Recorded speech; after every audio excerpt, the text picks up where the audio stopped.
నెలంతా కష్టపడితే కూడా 10,000 రూపాయలు సంపాదిస్తారో సంపాదించారో నాకు తెలియదు, కానీ 10,000 రూపాయలు ఫైన్ కట్టాల్సిన అవసరం వస్తుంది.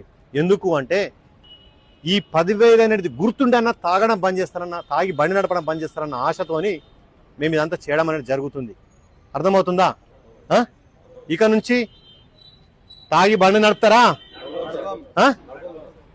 నడుపు.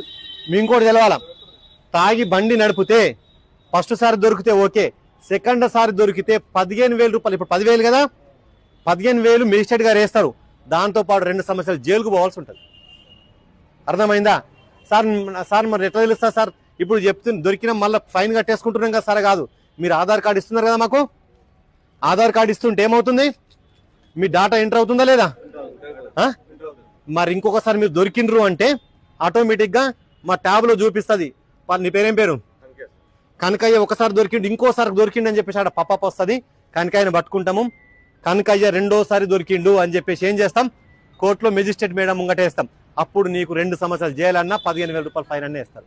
మళ్ళీ దాంతోపాటు మీ రిజిస్ట్రేషన్ని, మీ లైసెన్స్ను కూడా 6 నెలలు సస్పెండ్ చేయడం జరుగుతుంది. అంటే లైసెన్స్ ఉన్నా కానీ లైసెన్స్ లేని కిందకే వస్తుంది. మా పోలీసు వాళ్ళు పట్టుకున్నారంటే లైసెన్స్ లేని దాని కింద 500 రూపాయలు ఫైన్ వేయడం అనేది జరుగుతుంది ప్రతిసారి. అంటే మీరు 6 నెలలు బండి ముట్టడానికి అవకాశం లేకుండా అవుతుంది. అర్థమవుతుందా? కాబట్టి మీరందరూ ఇక నుంచి తాగి వాహనం నడపద్దు. నడుపుతారా? నడపమని అందరూ మీ మనసులో. నేను ఎవరి మీద ప్రమాణం ఏమని చెప్పాను, మీది మీరు మీకోసమే.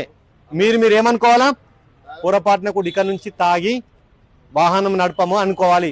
నా దగ్గర అయితే చాలా మంది ఎవరు కూడా రిపీటెడ్గా తాగిన రావట్లేదు. అంటే మీరు అర్థం చేసుకొని ఇన్ని రోజులు తెలియలేదు, ఇప్పుడు తెలిసింది కాబట్టి మీరు తాగి మళ్ళీ వాహనం నడపరని అనుకుంటున్నాను. అవునా కదా? మీరు ఇంతటితో అయిపోవద్దు. మీరు మీ దోస్తులందరితోటి, మీ కుటుంబ సభ్యులందరితో కూడా తాగి వాహనం నడపమని చెప్పేసి వాళ్ళందరికీ చెప్పాలి. ఇప్పుడు కూడా మేము ఏం చేస్తున్నాము, first drunk and drive conduct చేసి దాన్ని మీకు ఎంతో కొంత ఎమ్మెల్యే అనేది రావడం జరుగుతుంది తాగి నడపడం వల్ల.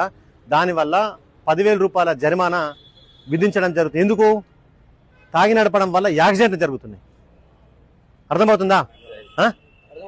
మీకు కంట్రోల్, బండి కంట్రోల్లో ఉండదు. మీ వల్ల మీరిచ్చి యాక్సిడెంట్ చేసుకుంటే మీ ప్రాణానికి హాని, దానివల్ల మీ కుటుంబం రోడ్డు మీదకి వస్తుంది. అదే మీరు తాగి కాన్షియస్ లేక కంట్రోల్ లేకుండా వేరే వాళ్ళకు గుద్దితే వాళ్ళ కుటుంబాలు కూడా చిందరవందమయ్యే పరిస్థితులు ఉన్నాయి. మొన్ననే రీసెంట్గా బెజ్జంకి దగ్గర ఒక అతను బాలనగర్లో ఒక పని చేసుకునే వ్యక్తి, ఒక ఫ్యాక్టరీలో భార్య భర్తలు ఇద్దరు కలిసి పనిచేసుకుని